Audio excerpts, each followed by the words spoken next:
السلام علیکم۔ آج کا سب سے بڑا مسئلہ مہنگائی ہے۔ ایک عام آدمی زندہ کیسے رہے، 2 وقت کی روٹی کیسے کھائے، اپنے بل کیسے ادا کرے، بچے اگر اسکول جاتے ہیں تو ان کی فیس کیسے دے۔ اور میرا نہیں خیال ہے کہ بیشتر پاکستان کی جو فیملیز ہیں یہ تینوں اخراجات جو ہیں، اکثریت کی میں بات کر رہا ہوں کہ اکثریت یہ تینوں اخراجات جو ہے ایک مہینے بیک وقت پورے کر سکیں گے۔ کھانے کے لیے گھر میں راشن بھی لا سکیں، بل بھی بر وقت ادا کریں اور بچوں کی فیس بھی ادا کریں۔ ان میں سے کوئی نہ کوئی ایک ان کا چھوٹ جائے گا۔ اگر ایسے ہوگا تو وہ زندہ کیسے رہیں گے؟ ایک حکومت آتی ہے، پچھلے والوں پہ ملبہ ڈالتی ہے، اپنے 3-4 سال گزارتی ہے، پھر اگلے آتے ہیں، وہ پچھلے والے پہ انگلی اٹھاتے ہیں اور وہ چلے جاتے ہیں، لیکن لوگوں کی زندگیاں پہلے سے زیادہ مشکل اور تکلیف دہ ہوتی جا رہی ہیں۔ 40-50% اگر فوڈ انفلیشن ہو، یہ پاکستان کے اندر اس وقت ایسی ہی صورتحال ہے، 40-50% فوڈ انفلیشن ہو تو کون سی ایسی اکنامک ایکٹیویٹی ہے جو ان کو زندہ رکھنے میں مددگار ثابت ہوگی؟ نہ تو ان کی اس عرصے میں 1 سال یا 2 سال کے عرصے میں ٹیک ہوم جو انکمز ہیں، ایکچوئل جو ان کی آمدن ہے جو گھر لے کے جاتے ہیں وہ 2 گنا ہوئی ہے جس سے وہ زندہ رہ سکیں، اس میں تو بلکہ کمی آ گئی اور مہنگائی کے باعث قیمتوں میں اضافہ ہو گیا۔ تو سروائیول اس وقت سب سے بڑی جنگ ہے، زندہ کیسے رہا جائے، رات کو بچوں کو روٹی کیسے کھلائی جائے۔ تو آج کے اس پروگرام میں ہم فوکس کریں گے اسی ایشو پر اور اس کا حل ڈھونڈنے کی کوشش کریں گے۔ ہمارے ساتھ مہمان شخصیات ہیں آج، فارمر پرائم منسٹر ہیں پاکستان کے شاہد خاقان عباسی صاحب، اس کے علاوہ مصطفیٰ نواز کھوکھر صاحب ہیں اور پاکستان کے سابق وزیر خزانہ مفتاح اسماعیل صاحب ہیں۔ سب کو پروگرام میں خوش آمدید کہتا ہوں۔ خاقان صاحب آپ سے سٹارٹ کروں گا۔ اتنا آسان ہوتا ہے کہ جب آپ کو حکومت ملتی ہے تو پچھلے والوں کی انگلی ڈال دیں کہ وہ چور تھا، وہ ڈاکو تھا، لیکن آج جہاں ہم کھڑے ہیں سارے چور اور ڈاکوئی لوگوں کو نظر آتے ہیں کیونکہ ان کے پیٹ میں روٹی نہیں ہے۔ کیا ہوگا؟ یہ بالکل درست بات ہے، اور خاص طور پہ آج جہاں ہم کھڑے ہیں یہ ایسے حالات پاکستان کی تاریخ میں کبھی نہیں ہوئے، معیشت کے حوالے سے، سیاست کے حوالے سے، معاشرے کے حوالے سے۔ اور آپ پچھلے 2 یا 3 سال لے لیں، پاکستان کی ہر جماعت، ہر سیاسی لیڈر اقتدار میں رہا ہے۔ کیا وہ معاملات کو حل کر سکا ہے؟ کیا وہ معاملات کو حل کرنے کی ابتدا کر سکا ہے؟ کیوں نہیں کر سکا؟ صلاحیت نہیں ہے۔ آپ تو خود وزیر اعظم ہیں۔ جی میں تو تھا، لیکن میں یہ کہہ رہا ہوں کہ آج 1 سال گزارے آپ نے۔ آج نظام میں صلاحیت نہیں ہے۔ آج ہم ایک دوسرے پہ الزام لگاتے ہیں، لیکن حقیقت یہ ہے یہ ایک سفر تھا زوال کا جو پچھلے 5 سال میں زیادہ تیز ہو گیا اور ہم یہاں پہنچ گئے۔ ہم نے کوئی ریفارم کرنے کی کوشش نہیں کی۔ گر پہلے سے رہے تھے، صرف تیزی آ گئی۔ جی تیزی آ گئی، اس 5 سال میں بے پناہ تیزی آئی، جس میں سے 3.5 سال ہیں پی ٹی 3 آئی سال کے 8 مہینوں کے حصے میں آئی اور 1 سال 4 مہینے ہمارے آپ کے حصے میں آئے۔ تو آپ دونوں نے اس کو خراب کرنے میں صورتحال کنٹریبیوٹ کیا۔ ہم اس کو درست نہیں کر سکے، ریفارم نہیں کر سکے۔ تو جب آپ درستگی نہیں کرتے، ریفارم نہیں کرتے، خرابیاں پیدا ہوتی ہیں۔ ہمارے معاملات بڑے سیدھے سے ہیں۔ آپ کی تقریباً ہر چیز ڈالروں میں ہے، بجلی ڈالروں میں ہے، گیس ڈالروں میں ہے، تیل ڈالروں میں ہے، دال ڈالروں میں ہے، گھی ڈالر میں ہے، پتی ڈالر میں ہے۔ یہ سب معاملہ ڈالر سے لنکڈ ہے۔ آپ کی جو انپٹس ہیں ایگریکلچر میں ساری ڈالرز میں آتی ہیں، چاہے بجلی ہو چاہے تیل ہو۔ تو جب ڈالر کی قیمت میں 3 گنا اضافہ ہو جائے گا، پچھلے 5 سال میں ہوا ہے، 105 سے ڈالر آج 305 پہ پہنچ گیا، تو مہنگائی تو ہونی ہے۔ مصطفیٰ صاحب آپ کیا کہتے ہیں؟ آپ نے ایک لفظ استعمال کیا اپنے انٹرو میں ملک صاحب، سروائیول آف دا پیپل، کہ لوگوں کا سروائیول جو ہے وہ بہت مشکل ہوا ہے، اس میں کوئی شک نہیں ہے۔ لیکن ساتھ ہی ساتھ I hope I am wrong, میرے منہ میں خاک، survival of the country is also at stake. اب ہم ایسی نہج پہ پہنچ گئے ہیں، we are inches away from disaster, اور ہم ایک گفتگو سنتے آئے ہمیشہ کہ جی کہ فلانی ریاست فیل ہو گئی۔ دنیا میں ایسا ہوتا آیا ہے، اب ہمارے پچھلے ماضی کے اگر آپ 10-15 سال 20 سال بھی اٹھائیں تو اس میں بھی آپ کو کئی ایسی ریاستیں نظر آئیں کہ جو بالکل ٹھیک چل رہی تھیں اور ٹھیک چلتے چلتے ایک دم ایسا سلائیڈ آیا کہ پھر ان کے لیے حالات بہت خراب ہو گئے۔ تو جن ممالک جو ایسی مرحلے سے گزرتے ہیں وہاں پر ہوتا کیا ہے کہ سب سے پہلے وہاں پر پالیٹکس کا بریک ڈاؤن ہوتا ہے اور اس کے نتیجے میں پھر اکانومی کا بریک ڈاؤن ہو جاتا ہے، اور جب یہ 2 بریک ڈاؤن ہو جاتے ہیں تو اس کو پھر ہم کہتے ہیں کہ یہ ایک ناکام ریاست ہے، کیونکہ نہ یہ پالیٹکس سسٹین کر سکی، پالیٹکس درست کر سکی، اور نہ یہ معیشت اپنی جو اسی سے جڑی ہے اس کو درست کر سکی۔ ہماری ریاست پچھلے 75-76 سالوں میں لوگوں کو تعلیم دینے میں ناکام رہی، لوگوں کو صحت دینے میں ناکام رہی، ملک میں انصاف پیدا کرنے میں ناکام رہی۔ ہماری جو بین الاقوامی شہرت ہے اس کے اوپر میں کچھ نہیں کہوں گا. ہم سب جانتے ہیں کہ ہماری بین الاقوامی شہرت پاکستان کی کیا ہے. کوئی ہمارے ملک میں انویسٹمنٹ کرنے کے لیے تیار نہیں. ہم نے اپنا ماحول اس طرح کا کنڈیوسو نہیں رکھا. اور جو ابھی شاہد بھائی بات کر رہے تھے کہ پچھلے 5 سالوں میں یہ سفر جو ہے تنزلی کا یہ اچانک بہت تیز ہو گیا ہے. ظاہری بات ہے جو غلطیاں ہیں ان کا اپنا ایک مومنٹم ہوتا ہے اور پھر ایک خاص تھریش ہولڈ کراس کرنے کے بعد وہ پھر تیز ہو جاتی ہیں. اور آج بھی جو افسوس کی جو بات ہے ملک صاحب کہ جتنے ہمارے اسٹیک ہولڈرز ہیں اگر آپ انہیں انگلیوں پہ گننا چاہیں تو یقین مانیے کہ 6-7 لوگوں سے وہ زیادہ نہیں ہے. 6-7 افراد سے زیادہ نہیں ہے جن کے ہاتھ میں اس وقت 25 کروڑ لوگوں کی تقدیر ہے. آپ کہتے ہیں کہ صرف 6-7 لوگ ہیں صرف 6-7 جو یہ سارے فیصلہ سازی کے عمل میں جن کا وزن ہے اور وہی جو اسٹیک ہولڈرز ہیں. پولیٹیشین ہے, جوڈیشل لیڈرشپ ہے اور ملٹری لیڈرشپ. تو مطلب میں ان کے اگر الفاظ پک کروں تو اس کے مطابق تو پھر یہ army chief, D G I S I, chief justice of Pakistan اور 2-3 ہمارے جو سینئر پولیٹیشین ہیں, اس کے علاوہ کسی کا رول نہیں ہے. یہی لوگ ہیں جی. اور یہی 6-7 لوگ اس ملک کی جو تقدیر ان کے ہاتھ میں اس کو بدلنے کی بھی کیپیسٹی رکھتے ہیں. کیپیسٹی رکھتے ہیں, یہ سوال ہے. کیپیسٹی رکھتے ہیں تو پھر آگے راستہ نکل سکتا ہے. اس وقت ہمیں سب سے پہلے جس چیز کی ضرورت ہے ملک صاحب, جو بگننگ ہوگی جہاں سے ریفارم کی, اگر ہم نے بگننگ کرنی ہے تو سب سے پہلے ریفارم یہ ہے کہ ہم کرائسس کی جو گریوٹی ہے اس کا احساس کریں, نمبر 1. نمبر 2, اپنی جو اسٹیٹڈ پوزیشنز ہیں اس سے پیچھے ہٹیں, سیاسی بے یقینی کو ختم کریں, ملک کو فری اینڈ فیئر الیکشنز کی جانب لے کے جائیں اور یہ آپس میں تہیہ کر لیں کہ ہم نے جو عوام فیصلہ کرے اس کو قبول کرنا ہے. اس کے علاوہ کوئی اور نہیں. پہلے تو ملک بچانے کی تدبیر کریں نا, کیونکہ ابھی تو آپ نے خود کہا ہے کہ اس وقت پاکستان کے جو اپنے حالات ہیں اس کے اوپر کوسچن مارک ہے کہ کیا ہم وائبل ہیں کہ نہیں ہیں. ملک صاحب ملک بچے گا ہی فری اینڈ فیئر الیکشنز کی صورت میں. دیکھیں نا آج آپ کے ملک میں سب سے بڑی بے یقینی یہ ہے کہ کیا یہاں پر الیکشنز ہونے ہیں نہیں ہونے. ایک حصول ہم نے جو طے کر رکھا تھا, جو ہم نے تمام تر سیاسی بحرانوں کے باوجود جس کے اوپر عمل جاری رکھا, وہ یہ تھا کہ 90 روز کے اندر الیکشن ہونے. 90 کی دہائی بہت مشکل دہائی تھی, بہت سیاسی بے چینی کی دہائی تھی, لیکن ہم نے اس میں بھی 90 روز والی ہم نے وائلیٹ نہیں کی. یہ جو پچھلے 1 سال کے اندر, اور کل آپ دیکھیے جو جسٹس میاں گل اورنگزیب ہے, انہوں نے اسلام آباد ہائی کورٹ کے جج ہیں, انہوں نے اس سال کو پاکستان کی عدالتی تاریخ کا انصاف کے اوپر جو فیصلے انہوں نے دیے اس پہ عمل نہ ہونے کی وجہ سے ایک بدترین سال قرار دیا. آئینی اور عدالتی تاریخ دونوں الفاظ استعمال کیے. دونوں الفاظ استعمال کیے. تو یہ 6-7 لوگ, ان کے اندر کیپیسٹی ہے کہ یہ اپنی اسٹیٹڈ پوزیشن سے ہٹیں, اپنی ایگوز کو سائڈ پہ رکھیں اور ملک کو بحران سے نکالیں. مفتاح صاحب سے بھی ان کا تجزیہ پہلے لے لیں. مفتاح صاحب آپ نے 2 دفعہ وزارت خزانہ چلائی, شاہد خاقان عباسی صاحب کے بھی ساتھ آپ نے چلائی, اس وقت آپ کو شاباشیاں ملیں. اس دفعہ شاید چیلنجز بہت بڑے تھے, اور میں ایک وہ جملہ ستاج عزیز صاحب کا ہے وہ دہراؤں گا یہاں پہ. وہ کہا کرتے تھے کہ جو ایک محب وطن فائنانس منسٹر ہے اس کو پاپولر میئرز کی طرف نہیں جانا چاہیے, اس کو اگر بٹر پلز لینی ہے تو اس کو لینی چاہیے. اس دفعہ مجھے لگتا ہے آپ کے اوپر وہ بوجھ پڑا. ریالٹی کیا ہے اس وقت, ہم کہاں کھڑے ہیں؟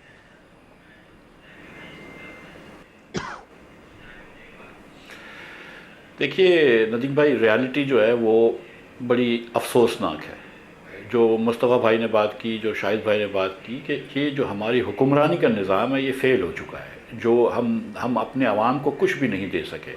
یہ 25-50 لاکھ لوگ جو پاکستان میں اشرافیہ ہیں وہ تو ٹھیک ہے, ان کی زندگی چلتی ہے, لیکن باقی 24 کروڑ عوام کو تو نہ ہم نے تعلیم دی ہے, نہ صحت دی ہے, اور اب تو ہم اناج بھی نہیں دے سکتے, ان کو کھانا بھی نہیں دے سکتے. تو پہلے ہم کو یہ تسلیم کرنی ہوگی بات کہ اس ملک کی حکمرانی فیل ہو گئی ہے اور ہم کو فنڈامنٹل ریفارمز کی ضرورت ہے. اور ریفارمز کا یہ مطلب نہیں ہوتا جو آپ فیشن میں آ گیا کہ آپ قیمتیں بڑھا دیں. ریفارمز کا مطلب ہوتا ہے کہ فنڈامنٹل وہ چیزیں کریں کہ جس سے قیمتیں کم ہوں, چاہے وہ گیس ہو, چاہے وہ بجلی ہو, چاہے وہ دیگر چیزیں ہوں. جب آپ کو یہ سمجھ میں آ گئی کہ ریفارمز کی ضرورت ہے اور ہم یہ بھی سمجھتے ہیں کہ مفاہمت کی بھی ضرورت ہے, تو ایک ایک چیز ہم سارے سیاسی لیڈر سے مان لیتے ہیں. ہم عمران خان صاحب کی یہ بات مان لیتے ہیں کہ کرپشن نہیں ہونی چاہیے حکومت میں. جو بھی سچائی تھی ان کے دور کی اس کو چھوڑ دیں, یہ عثمان بزدار وغیرہ کو, لیکن ہم یہ صرف اتنی بات مان لیتے ہیں, اور یہ بات آئی تھنک درست ہے کہ جو بھی حکمران ہو وہ کرپٹ نہیں ہونے چاہیے. یہ بات اس میں درست بات ہے, اس میں کوئی بحث نہیں ہے. ہم مسلم لیگ کی بھی ایک بات مان لیتے ہیں کہ جو بھی حکمران ہو وہ قابل بھی ہونے چاہیے, کمپیٹنٹ بھی ہونے چاہیے. تو پھر آپ یہ دیکھیے کہ اب آپ کے پاس کتنے لوگ ایسے ہیں کہ جو یہ بھی کمپیٹنٹ بھی ہوں اور جو کرپٹ بھی نہ ہوں, اور یہ بات سمجھتے ہوں کہ پاکستان کو ریفارم کی ضرورت ہے. اور اب ہم کو چاہیے کہ ان لوگوں کے کو ذرا سا آگے لے کر آئیں، اور یہ جو اب ہم سیاست کر چکے ہیں جس میں نفرتیں ہو چکی ہیں اور جس کے اندر صرف ہم اپنی پڑی ہوئی ہے.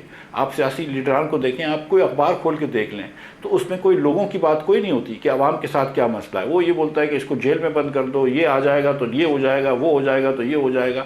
سب اپنی باتیں کرتے ہیں. سیاست ہماری جو ہے وہ اپنے مسائل کا حل ہے، اکانومی کا لوگوں تجزیہ کے میں آپ مسائل سے کا حل کیا نہیں. ہم اس وقت اپنے سیاست شبر زیدی صاحب ٹرم بولا کرتے ہیں کہ پاکستان از نو مور اے گوئنگ کنسرن، کیا ہم اقتصادی طور پر ایک وائبل آپشن ہیں اس وقت، یا ہمارے پاس مسائل جو ہیں ہاتھ سے نکل چکے ہیں؟ اس پہ آپ کا کیا تجزیہ؟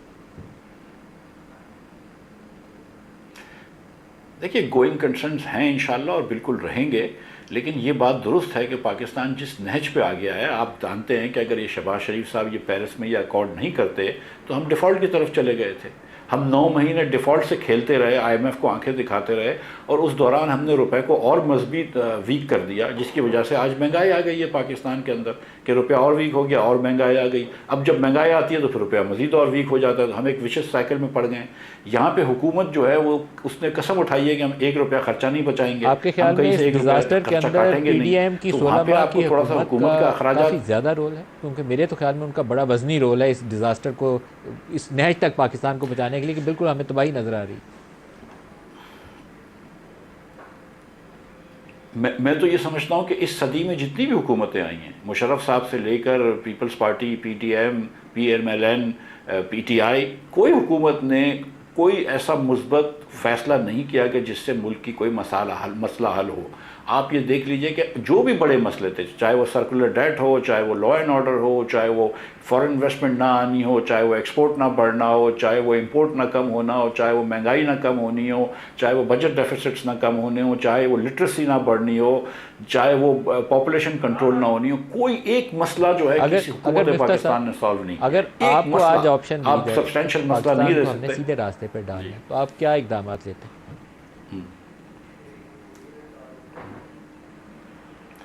سر دیکھیں، جب تک کہ آپ کے پاس 3 چیزیں نہیں ہوں گی، کمپیٹنٹ لوگ، ایماندار لوگ نہیں ہوں گے، دونوں چیزیں، کمپیٹنٹ اور ایمانداری، اور جن کو سمجھ ہو، جن کو یہ پتا ہو کہ ملک کے اندر فنڈامنٹل ریفارمز کی ضرورت ہے. اب آپ خالی مرہم لگا کے آگے نہیں بڑھ سکتے، آپ کو فنڈامنٹل ریفارمز کرنے ہوں گے. PIA کی ایگزامپل لے لیجئے کہ ہر سال 70 ارب، 100 ارب، 80 ارب روپے نقصان کرتی ہے. ہمیں کیا ضرورت ہے کہ PIA کی ہم نشکاری نہیں کرتے؟ میں سمجھتا ہوں کہ جو میرے بھائی بہن PIA میں نوکری کرتے ہیں، ان کی نوکری کو ہم کو حکومت کو گارنٹی کرنا چاہیے، لیکن ہم کو اس کو پرائیویٹائز کرنا چاہیے نا، تاکہ 100 ارب روپے ہمارا وہاں سے بچ سکے. ہم 100 ارب روپیہ ریلوے پہ نقصان کر دیتے ہیں. ہم کیوں کر رہے ہیں؟ اگر یہ 500-600 ارب روپیہ نقصان نہ ہو رہا ہو ڈسٹریبیوشن کمپنیز کا، تو آج بجلی کے بلوں کا یہ حال نہیں ہوتا. اگر آج ہم 1950 کے جنریشن کے فیکٹریوں سے جنریشن نہیں کر رہے ہوتے بجلی، تو آج یہ شاید حال نہیں ہوتا. اگر اپنے پیسے لوگوں کے لگے ہوتے تو SSGC کے اندر 20% جو ہے وہ گیس ضائع نہیں ہوتی. تو آپ یہ دیکھیں کہ آپ ملک کے اندر کتنے پیسے ضائع کر رہے ہیں. آپ اربوں کھربوں روپے ضائع کر رہے ہیں، اور پھر آپ روتے ہیں کہ پیسے نہیں ہیں. تو بھائی وہ ضائع کرنا تو بند کر دو. آپ جس تب تک یہ پتیلے کے سوراخ کو بند نہیں کریں گے، آپ جتنا اس میں پانی ڈالیں وہ نہیں بھر سکے گا. اور اس وقت آپ کے پاس کوئی گنجائش نہیں ہے. آپ کے پاس جو پہلے آپ دنیا سے قرض لے کے آ جاتے تھے یا یہاں سے قرض لے لیتے تھے اور لوگوں کو ریلیف دیتے تھے، وہ ختم ہو گئی یہ گنجائش. اب آپ کے پاس غلطی کی گنجائش نہیں ہے. اسی لیے ہم نے یہ ریفارمز کی بات کی ہے، ہم نے شاہد صاحب سے بھی میں چاہوں گا. شاہد صاحب، آپ اگر ذات عظمیٰ دیکھو آپس میں بیٹھ کے بات کرو، اور آج آپ کے سامنے یہ پاکستان کے یہی حالاتوں کے بلوں کے لیے لوگ سڑکوں پہ ہیں کہ ہم نہیں دے سکتے، روٹی کے لیے لوگ سڑکوں پہ 160-70 کا آٹا ہے، 160-70 کی چینی ہے، شاید آج اس سے بھی زیادہ ہے، 180s میں ہے. تو آپ کیا کرتے؟ کون سے ایسے اقدامات لیتے جس سے آپ کو لگتا کہ یہ کروں گا نا تو یہ نیچے گرنا رک جائے گا؟ دیکھیں، یہ کوئی معجزاتی فیصلے یہاں نہیں ہیں. بنیادی کچھ تو سٹیپس لینا. معجزاتی نہیں ہے، بنیادی ہیں. آپ کو ابتدا کرنی. کیا کرتے آپ نے کچھ ٹارگٹ سیٹ کرنے، کچھ سب پہ اکٹھے کام کرنا ہے. سب سے پہلے آپ نے کوشش یہ کرنی ہے ہر طرح سے سپورٹ کر کے 20 ارب ڈالر کی ایکسپورٹ کو بڑھانا. یہ اوور نائٹ نہیں ہوگا، اوور نائٹ نہیں ہوگا، لیکن آپ راستے کا تعین تو کر دیں. 31 سے 27 پہ آ گیا ایک سال میں. ہر طرح سے سپورٹ کریں. ٹھیک ہے، ہم 31 سے ویسے 27 پہ آ گئے ہیں پچھلے ایک سال میں. جی، وہ آپ کی حکومت میں 4 ارب ڈالر نیچے گر گئی. ہوتا رہتا ہے. ہماری حکومت دیکھیں نا، اب آپ مفتیٰ صاحب سے پوچھتے ہیں، 4 مہینے خود مفتیٰ صاحب وہاں بیٹھے ہوئے تھے، وہ کیا کہیں گے؟ میں نے غلط کام کیے ہیں. مفتیٰ صاحب کو تو آپ نے دھکا مار کے نکال دیا. جی، تو ہم نے جو غلطی کی اس حکومت میں کہ لوگوں کی توقعات تھیں کہ یہ کوئی ریفارم کا پروسیس شروع کریں گے, یہ معاملے کو بہتری کی طرف لائیں گے. وہ نہیں ہوا, فیصلے ہی نہیں ہوئے. یہ حکومت فیصلے کرنے سے قاصر رہی ہے. مجھے سمجھ نہیں آتی کیوں, لیکن فیصلے نہیں ہوتے تھے, اس کا بھگت رہے. اب تو یہ آپ نے یہ ایک ٹارگٹ سیٹ کرنا ہے کہ جو بھی سپورٹ حکومت پاکستان پہلے آپ کرے, کہتے ہیں برآمدات بڑھانی ہے, 20 ارب ڈالر برآمدات پہ کو 50 ارب ڈالر پہ برآمدات لے کے جانا. آپ ہر چیز چھوڑ دیں, اس پہ فوکس کریں. صحیح. یہیں سے آپ کو ٹیکسیز بھی آئیں گے, نوکریاں بھی آئیں گی, آپ کے ڈالر کے ایشو ختم ہو جائیں گے, اور ڈالر ہوپ فلی کنٹرول میں بھی آئے. سپلائی ڈیمانڈ کا ایشو ہوتا ہے کرنسی کا. پھر آپ نے اسٹرکچرل ریفارم کرنے بیوروکریسی کے اندر, گورننس کے اسٹرکچر کے اندر آپ نے وہ کرنے. آپ نے ٹیکس کی بیس کو بڑھانا ہے. یہ مشکل کام نہیں ہے, لیکن پروسیس شروع کریں گے تو بیس بڑھے گا. آپ یہ دیکھ لیں کہ 50% کے قریب انفلیشن رہی ہے, 40 سے اوپر رہی ہے. فوڈ انفلیشن اس سے بھی زیادہ رہی ہے. لوگ سڑکوں پر نہیں آئے, ہر چیز بڑی ہے, بے پناہ بڑی ہے, کیونکہ ایک بہت بڑی بلیک اکانومی ہے جو ہر ایک کو سپورٹ کر رہی ہے. آپ کا ایک حصہ بنتا ہے, حکومت کا ایک حصہ بنتا ہے اس کے اندر. آج یہ ایک حقیقت ہے کہ ہمارے عوام جو ہیں ہماری حکومت سے زیادہ امیر ہے. جو حکومت کے نمبرز ہیں, عوام کے پاس پیسہ اس سے زیادہ ہے. ملک کے پاس, ملک کی اکانومی اس سے بڑی ہے جو ڈاکیومنٹڈ ہے. اس پہ ہمارا سارا گزارا ہو رہا ہے. یہ حکومت کا گزارا نہیں ہو رہا. حکومت آج اپنا سود بھی ادا کرنے سے قاصر ہے. یہ ہم خود حساب لگا لیں کتنی دیر آپ چل سکتے ہیں. تو اس لیے آپ نے اس ٹیکس بیس کو بڑھانا ہے, لیکن انٹیلیجنٹلی بڑھانا ہے. اور بغیر میں سسٹم میں کیپیسٹی موجود ہے یہ کام کرنے کی؟ جی, نظام میں ہے, بالکل نظام میں ہے. نظام میں کیپیسٹی ہے, ٹیکنالوجی بھی ہے. ول نہیں ہے, ول نہیں ہے. آپ کر نہیں سکے, کوئی نہیں کر سکا. میں نے مفتاح صاحب نے یہ پروسیس شروع کیا تھا. ہم نے پہلا سٹیپ لیا تھا, ہم نے ٹیکس کے ریٹ گرا دیے تھے, ہر ایک سے لڑ جھگڑ کے. ہم نے ہر طرف سے مخالفت ملی, ہم نے کر دیا, فائنانس بل میں پاس کر دیا. 2 مہینے رہا. یہ جولائی اگست 2018 کے نمبرز دیکھ لیں, ٹیکس بیس 5, 10, 15, 3 سلیبس پہ آ گیا تھا. سمپلیفائی کر دیا تھا. اس کے بعد آپ نے لوگوں کے پیچھے جانا ہوتا ہے کہ آپ بتائیں جی اب تو ہم نے ٹیکس ریٹ بھی کم کر دی, اب آپ ٹیکس کیوں نہیں دیتے؟ اور وہ کوئی مشکل کام نہیں ہے, لیکن اس کو ریورس کر دیا گیا. پھر مفتاح صاحب کو اب آپ نے کام کیوں نہیں کرنے دیا, نکالا کیوں آپ نے؟ میں نے نہیں نکالا, وہ تو وزیر اعظم صاحب کی مرضی ہوتی ہے, جس کو وزیر رکھیں. درست فیصلہ تھا وزیر اعظم؟ نہیں درست, پھر وہ وقت بتائے گا درست تھا یا نہیں. آپ کے خیال میں غلط فیصلہ؟ بالکل آپ کے کان کے پاس سے گزری ہے ڈیفالٹ, بغیر وجہ کے. میں یہ کہتا ہوں کہ آج حقیقت یہ ہے کہ ہمیں جو ارجنسی ہے سچویشن کی, ہمیں وہ نظر نہیں آتا کہ کہیں پر بھی کہ کوئی ہاتھ پیر مار رہا ہو, کسی کو فکر ہو, کوئی راتوں کو پریشان ہو رہا ہو کہ یار ہمارا ملک نہیں چل رہا. بزنس ایز یوزول چل رہا ہے. سب سے تشویشناک بات یہ ہے. مصطفیٰ صاحب, آپ نے ابھی بولا کہ 6-7 افراد ہیں جنہوں نے یہ پاکستان کی تقدیر کا فیصلہ کرنا ہے. آپ ہیومن رائٹس کمیٹی ہیڈ کرتے ہیں پارلیمنٹ کے اندر. اس وقت اگر میں انٹرنلی اپنی کوہیجن کی بات کروں نا, تو ہمارے اندر تقسیم بہت ہو چکی ہے سوسائٹی کے اندر. بے یقینی ہے. آپ ڈالر بھی دیکھیں تو مارکیٹ سینٹیمنٹ اس کو ڈرائیو کر رہا ہے. لوگوں کو کانفیڈنس نہیں ہے, وہ ڈالر خرید کے باہر لے جاتے ہیں, یا اسمگل ہو جاتا ہے کچھ افغانستان میں. تو سینٹیمنٹ ڈرائیو کر رہا ہے اس وقت آپ کی, اسٹاک بھی گر رہی ہے. یہ جو 6-7 افراد ہیں, کیوں نہیں کہتے کہ اس قوم کو اکٹھا کریں؟ کوئی مسنگ پرسن ہے, کسی کو غائب کر لیا ہے, کوئی جرنلسٹ اٹھا لیا ہے, سیاسی تقسیم ہے. تو یہ 6-7 افراد کو بھی تو وہ ویسے ہی درد ہوگا نا, میرے سے زیادہ ہوگا, کیونکہ وہ پوزیشن آف رسپانسبلٹی پہ بیٹھے ہیں. تو آئی زیوم کہ میرے سے زیادہ وہ تکلیف میں ہوں گے کہ پاکستان کو صحیح راستے پہ ڈالنا ہے. تو صحیح راستے پہ ڈال کیوں نہیں رہے؟ کیا چیز ماننے ہیں, رکاوٹ کیا ہے؟ ہم نے اتنی دوریاں آپس میں پیدا کر لی ہیں کہ سیاسی مخالفتیں ہم نے دشمنی کے اندر تبدیل کر دی. ایک ہارورڈ یونیورسٹی کے کچھ پروفیسرز تھے 2, انہوں نے مل کر ایک کتاب لکھی کہ ہاؤ ڈیموکریسیز ڈائی. اس کے اندر انہوں نے سب سے پہلی چیز جو آئیڈینٹیفائی کی کہ جس کے بعد یہ عمل شروع ہوتا ہے جمہوریتوں کے مرنے کا, وہ ہوتا ہے کہ جب سیاسی مخالفت سیاسی دشمنی میں تبدیل ہو جائے. ہمارے ہاں ہم اتنی اپنی پچڈ پوزیشنز لے چکے ہیں کہ ہم ایک دوسرے سے بات چیت کرنے کے لیے تیار نہیں ہیں. ہم یہ سمجھتے ہیں کہ اگر ایک فریق اس کو اگر کوئی سبقت مل گئی تو وہ باقی سارے جو فریق ہیں ان کے ساتھ نہ جانے کیا کرے گا. ہمیں اس چیز سے باہر نکلنا ہے, اور یہ وہ دائروں کا سفر ہے ملک صاحب کہ جو پاکستان کے قیام کے بعد سے ہم نے شروع کیا, جناح صاحب کی وفات کے بعد سے, اور آج تک جاری ہے. ہم جب تک اس سائیکل کو نہیں توڑیں گے. اب اگر ڈالر اس وقت 325 روپے کا مارکیٹ کے اندر مل رہا ہے, تو میں اکانومسٹ نہیں ہوں, آپ اور مفتاح صاحب میرے سے بہت بہتر اس چیز کو سمجھتے ہیں. میں ایز اے لے مین آپ کو کہہ رہا ہوں کہ اس کے اندر کم از کم 25 سے 30 روپے 40 روپے بے یقینی کے ایڈ ہوئے ہیں. یہ صحیح ہے بات. اگر ہم یہ بے یقینی ختم کریں تو آئی ہوپ کہ یہ, اور آئی تھنک کہ یہ 40 روپے ڈالر نے ویسے ہی کم ہو جائیں اگر بے یقینی ختم. جس دن یہ 6 لوگ ایک ٹیبل پہ بیٹھے ہوئے نظر آئے نا لوگوں کو, یہ حل ڈھونڈ رہے ہیں, جی بالکل ٹھیک کہہ رہے ہیں, 40 روپے ان ملے 6 گا. میں آپ کس کس کو شمار کر رہے ہیں؟ دیکھیں دیکھیں آرمی چیف ہیں, چیف جسٹس ہیں, اور پولیٹیکل لیڈرز ہیں. جی بات ہاں, تین چار پولیٹیکل لیڈرز ہیں. تین چار پولیٹیکل لیڈر. جی ہاں تو بنیادی طور پر تو 5 افراد ہی ہو گئے نا, ایک آرمی چیف, ایک جی چیف جسٹس آف پاکستان, جی نون لیگ سے Nawaz Sharif, Imran Khan P T I سے, اور ایک پیپلز پارٹی سے. Exactly. یہ 5 بندے آپ کو ایک میز پہ بیٹھے ہوئے چاہیے. بالکل. اور پھر اب ہم اس مقام پر پہنچ گئے ہیں. آپ نے ایک فالٹ لائنز کا ذکر کیا تھا ملک صاحب, ہیومن رائٹس کا آپ نے ذکر کیا تھا. اب اس کی وجہ سے دیکھیں لوگوں کا جو اعتبار ہے اس سوشل کانٹریکٹ پہ وہ ختم ہو چکا ہے. آئین آج لوگوں کو تحفظ دینے میں ناکام ہو چکا ہے. آئین ناکام نہیں ہوا, اس کو ہم نے ناکام کیا. 8 سے لے کے 28 تک جو ہمارے آئین کے اندر انسانوں کو, جو اس ریاست کے شہریوں کو جو حقوق دیے گئے, وہی اصل آئین ہے نا. کسی ایک شک پہ عمل نہیں ہو رہا. ہمیں اس ڈاکیومنٹ کو, ہمیں اب اس سوشل کانٹریکٹ کو نئے سرے سے بنانا پڑے گا. لوگ اس کو, اور اسپیشلی جو ینگر جنریشنز ہیں, ہماری پیریفریز جو آئین نیا بنانے سے زیادہ ہمیں اس آئین پہ اعتبار کرنا پڑے گا, اعتبار اس کرنا آئین پڑے گا. کے اوپر عمل کرنا پڑے گا.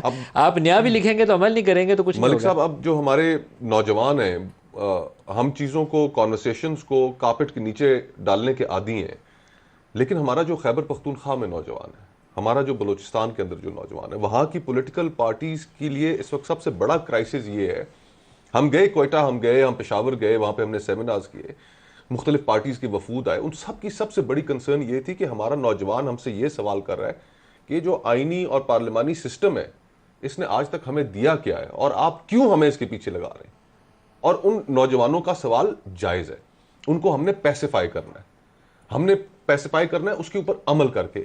اب پنجاب میں اور سندھ میں بھی جو اس وقت صورتحال ہے, آپ کے نوجوان امید کھو بیٹھے, ملک سے جوک در جوک. اس وقت according to Guardian and B B C 20 سے 25 ہزار آپ کا نوجوان اس وقت لیبیا میں پڑا ہوا ہے, جو سمندر پار کر کے یورپ جانا چاہتا ہے. حالتوں میں اس وقت وہاں پر لیبیا میں پڑا ہوا ہے. وہ جو سمگلرز ہیں ان کی تقریباً آپ سمجھے قید میں. تو یہ کیوں ہے؟ اس لیے کہ یہاں پر پاکستان کے اندر ہوپ ختم ہو چکی ہے. ہوپ بھی نہیں, اور اکنامک اپرچونٹیز, اور اکنامک اپرچونٹیز نہیں ہے. جو زندگی آپ گزارنا چاہتے ہیں یہاں پہ نہ صحت ہے نہ تعلیم ہے. آپ اپنی فیوچر جنریشنز کو یہاں پر کون اس طرح گزار. ایک بریک قریب آ گیا جی, ایک بریک لے لیں, ہمارے ساتھ رہیے گا.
پروگرام میں دوبارہ خوش آمدید کہتے ہیں. مفتہ صاحب، جو نوجوان جس کو آپ پڑھا لکھا کے مارکیٹ میں لاتے ہیں، اس کی ایک ایٹ لیسٹ یہ ہوپ ضرور ہوتی ہے کہ میں نے ماسٹرز کر لیا، یہ ڈگری میری جیب میں آ گئی. اس کے ماں باپ بھی سوچتے ہیں کہ ساری عمر محنت مشقت سے اپنے بچوں کو پڑھایا، اب یہ مارکیٹ میں جائے گا تو یہ کچھ کما کے لائے گا، پھر جب اس کو جاب نہیں ملے گی تو وہ کہاں جائے گا؟ یہ ایک بڑا سوال ہے. اور جس کے بڑے ماں باپ اپنے 20-22 سال کی انویسٹمنٹ کے بعد اس کو بے روزگار دیکھیں گے، سڑکوں پہ دھکے کھاتے ہوئے، تو وہ کیا کریں گے؟